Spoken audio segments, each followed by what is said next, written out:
এই এতগুলো লোক হয় আমাদের আত্মহত্যা করতে হবে, আর না তো আমাদের দেনার ভার সরকারের নিতে হবে। অন্তর্বর্তীকালীন সরকারের সময় থেকে ভারত থেকে অবৈধ গবাদি পশু প্রবেশের বিরুদ্ধে কঠোর অবস্থান নেওয়া শুরু হয়েছিল। ডক্টর মোহাম্মদ ইউনূস সেই সময়ে যে নীতিগত ভিত্তি তৈরি করেছিলেন, প্রধানমন্ত্রী তারেক রহমান এখন সেই পথে হাঁটছেন, তবে আরও দৃঢ়তার সাথে। সরকারের পক্ষ থেকে স্পষ্ট বার্তা দেওয়া হয়েছে, ভারত থেকে কোনো গবাদি পশু বাংলাদেশে প্রবেশ করতে দেওয়া হবে না, বৈধ বা অবৈধ কোনো পথে নয়। সীমান্ত নজরদারি বাড়ানো হয়েছে, বিজিবির টহল তীব্র করা হয়েছে, চোরাচালানের রুটগুলোতে বিশেষ নজরদারি বসানো হয়েছে।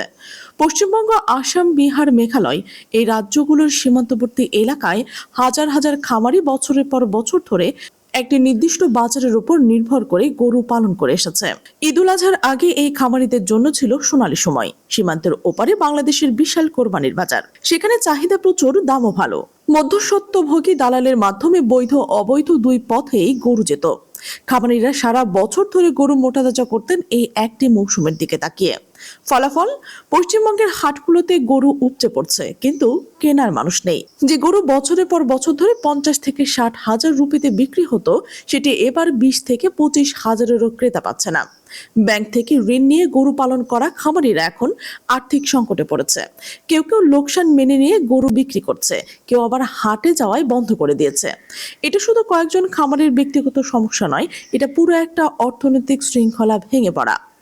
দেশি খামার শিল্প এমন একটি জায়গায় এসে দাঁড়িয়েছে, যেখানে কেউ আশাই করেনি তরুণ উদ্যোক্তারা বাণিজ্যিকভাবে গরু পালন করতে শুরু করেছে। আধুনিক প্রযুক্তি, উন্নত জাতের গরু, বৈজ্ঞানিক খাদ্য ব্যবস্থাপনা, সব মিলিয়ে বাংলাদেশের নিজস্ব গবাদি পশু উৎপাদনের ক্ষমতা উল্লেখযোগ্যভাবে বেড়েছে।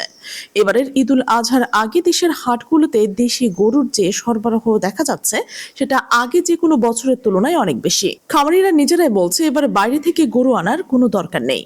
এটা শুধু গরুর সংখ্যার প্রশ্ন নয়, এটা বাংলাদেশের কৃষি অর্থনীতির একটি অবকাঠামোগত পরিবর্তন।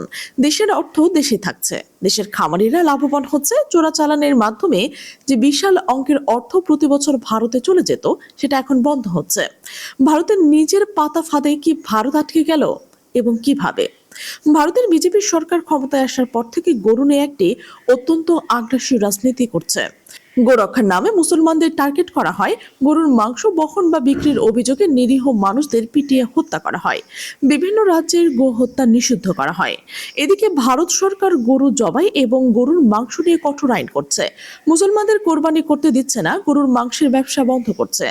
অন্যদিকে ঠিক সেই ভারতের খামারিরা, যারা বেশিরভাগ ক্ষেত্রে হিন্দু, তারা গরু পালন করে জীবিকা নির্বাহ করেন, এবং সেই গরু বিক্রির সবচেয়ে বড় বাজার ছিল বাংলাদেশ, যেখানে গরু কোরবানি করা হয়, যেখানে গরুর মাংস পাওয়া যায়।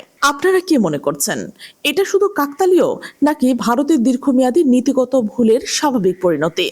বাংলাদেশের মুসলমানরা আজ এদের ধর্মীয় উৎসবে উপভোগ করছে, সেটা ভারতের মুসলমানদের কাছে রীতিমতো অকল্পনীয়। পশ্চিমবঙ্গের কথাই ধরুন, একই ভাষা, একই সংস্কৃতি, একই ভূগোল, শুধু সীমান্তের এপার আর ওপার, কিন্তু পার্থক্যটা আকাশ পাতাল। বাংলাদেশের একজন মুসলমান ঈদুল আজহা নিয়ে পছন্দ মতো গরু কিনতে পারেন, যে কোনো হাটে গিয়ে দরদাম করতে পারেন, স্বাধীনভাবে কোরবানি দিতে পারেন, বাধা দেওয়ার কেউ নেই, ভয় দেখানোর কেউ নেই। অথচ ভারতের পশ্চিমবঙ্গে, যেখানে গরু কেনার সময় মুসলমানরা 10 বার ভাবতে শুরু করে, গোরক্ষক বাহিনীর ভয়ে অনেকে প্রকাশ্যে গরু কিনতে সাহস পায় না। পরিবহনের সময় ধরা পড়লে মার খাওয়া থেকে শুরু করে জীবন পর্যন্ত হারানোর ঘটনা ঘটেছে। এর পেছনের কারণ একটাই, রাষ্ট্রনীতি। গরু জবাইয়ের সন্দেহে মানুষ পিটিয়ে মারা হচ্ছে, ঐতিহাসিক মসজিদ দখলের চেষ্টা করছে, মুসলিম মহল্লায় বুলডোজার চালানো হচ্ছে, শহরের মুসলিম নামগুলো পাল্টে দেওয়া হচ্ছে। এগুলো কোনো বিচ্ছিন্ন ঘটনা নয়, এগুলো একটি পরিকল্পিত এবং ধারাবাহিক প্রক্রিয়া। কিন্তু আন্তর্জাতিক বিশ্লেষকরা এখন অন্য প্রশ্ন তুলছেন, এই নীতি কি আদৌ ভারতের জন্য লাভজনক হচ্ছে? ভারতের এই উগ্র নেতাদের একটি অত্যন্ত হাস্যকর অভ্যাস হয়ে গেছে, তারা বাংলাদেশের সংখ্যালঘু হিন্দুদের নিয়ে অত্যন্ত উদ্বিগ্ন। সোশ্যাল মিডিয়া, টিভি, টকশোতে, আন্তর্জাতিক ফোরামে সর্বত্র তারা বাংলাদেশের হিন্দুদের পরিস্থিতি নিয়ে কান্নাকাটি করেন, কিন্তু নিজেদের দেশে কি হচ্ছে সেদিকে তাকানোর কোনো ফুরসত নেই। ভারতে 20 কোটিরও বেশি মুসলমান বাস করে, তারা সেখানে সংখ্যালঘু। তাদের উপর যে নিয়মতান্ত্রিক বৈষম্য এবং সহিংসতা চলে, সেটা আন্তর্জাতিক মানবাধিকার সংস্থাগুলোর রিপোর্টে বারবার উঠে এসেছে। অথচ বাংলাদেশের চিত্র সম্পূর্ণ বিপরীত। বাংলাদেশের 90% মুসলমান হওয়া সত্ত্বেও সংখ্যালঘু ধর্মীয় স্বাধীনতা সংবিধানের সুরক্ষিত। দুর্গাপূজা ঢাকার রাস্তা যে উৎসবের আমেজে থাকে, বড়দিনে সে আনন্দ থাকে, সেটা এই দেশের অসাম্প্রদায়িক চরিত্রেরই প্রমাণ। বর্তমান সরকারের ধর্ম প্রতিমন্ত্রী স্পষ্টভাবে বলেছেন, দেশের সংখ্যালঘুদের নিরাপত্তা দিতে না পারলে তিনি পদত্যাগ করবেন। একজন মুসলিম সংখ্যাগরিষ্ঠ দেশের মন্ত্রীর মুখে এই ধরনের দায়িত্ব বক্তব্য, এটা বিশ্বে বিরল। ভারতের গরুর দাম এখন তলানিতে, বাংলাদেশের ঈদের বাজার অনেক বেশি। এই বিশাল দামের পার্থক্যটাই চোরাচালানিদের জন্য সবচেয়ে বড় প্রলোভন।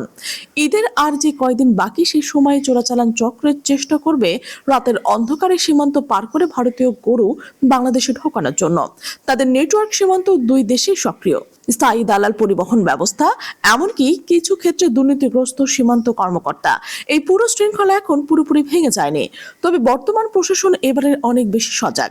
বিজিবির বিশেষ টহল, ড্রোন সার্ভেলেন্স, স্থানীয় গোয়েন্দা তথ্যের ভিত্তিতে অভিযান, সব মিলিয়ে চোরাচালানের পথ আগের চেয়ে অনেক সংকীর্ণ হয়ে এসেছে।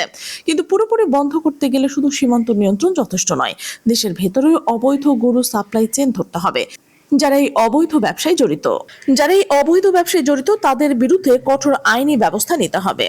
যদি এই পদক্ষেপগুলো নেওয়া হয়, তাহলে বাংলাদেশ শুধু ভারতীয় গরুর উপর নির্ভর করবে না, দেশীয় খামার শিল্পকে একটি শক্তিশালী রপ্তানি খাতেও পরিণত করতে পারবে।